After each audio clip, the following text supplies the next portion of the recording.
Hey everyone, happy Friday. It's Tara with AZ Lending Experts. The most common questions I get asked are all about escrow. Ever since I've been in mortgage, it's been a common question, how it works, everything.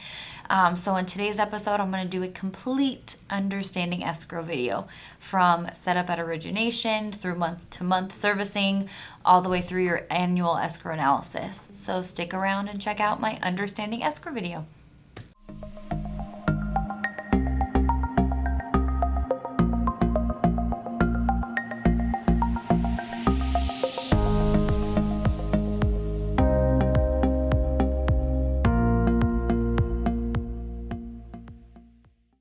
So I'm going to start with your initial escrow setup and your deposits at closing. So let's start there. You're going to have two things that you'll review during closing that'll affect your escrow account. The first is going to be what's called your prepaids. So your prepaids are going to be 12 months of homeowners insurance. That's going to be applicable if you have an escrow account or not, because we're going to want to make sure that you have homeowners insurance on the property for the upcoming year. So you're going to have to pay that at closing.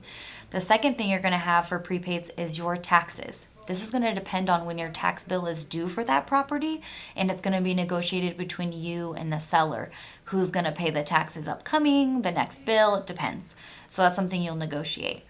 The second thing that you'll review during the closing and the escrow setup is going to be your initial escrow deposit.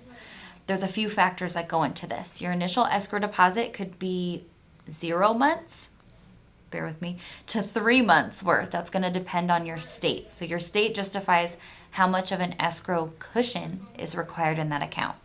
This is determined by your yearly tax and insurance payments. So we're going to sit down and look at what your taxes and insurance are predicted to be for the upcoming payment. Usually what happens is the setup is going to be reviewing the most recent tax bill on the property and the estimated insurance or exactly the amount of insurance paid at closing. So we're going to take the most accurate information possible and review what your monthly payment would be for those payments. So we're going to take that amount, divide it by 12. It's the easiest way to look at it. So if you have $1,000 tax bill is what we're predicting once a year next year, we're going to divide it by 12. That's how we figure out what you need monthly in your escrow account. Your escrow cushion is going to be, again, 0 to 3 months, depending on your state or county. They have their own regulations that you have to follow.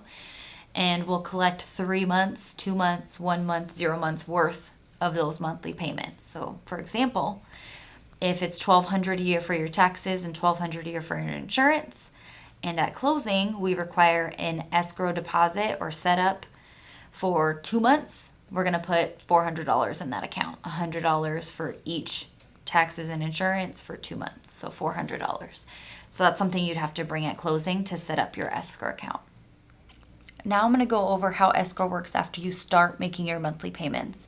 And for this, I'm going to use the same example as we used in escrow setup. So let's just assume that we're predicting your taxes, your next tax bill for the whole year to be $1,200 and your insurance to be $1,200 as well. So you're going to start making payments monthly into your escrow account for $200 a month, $100 for insurance, $100 for taxes. And you're going to continue to make those payments into that account. Once a bill comes out, that amount will change. Not immediately, but it'll change. So let's say that we start making payments in April, right? I'm making $200 a month and my tax bill comes out in, October. My tax bill comes out in October and it's $100 higher than what we predicted.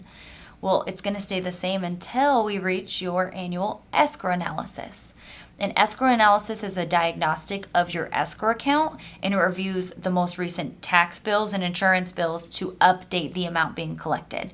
It's required by your state, so depending on what state you live in, they'll run that on the same month every single year.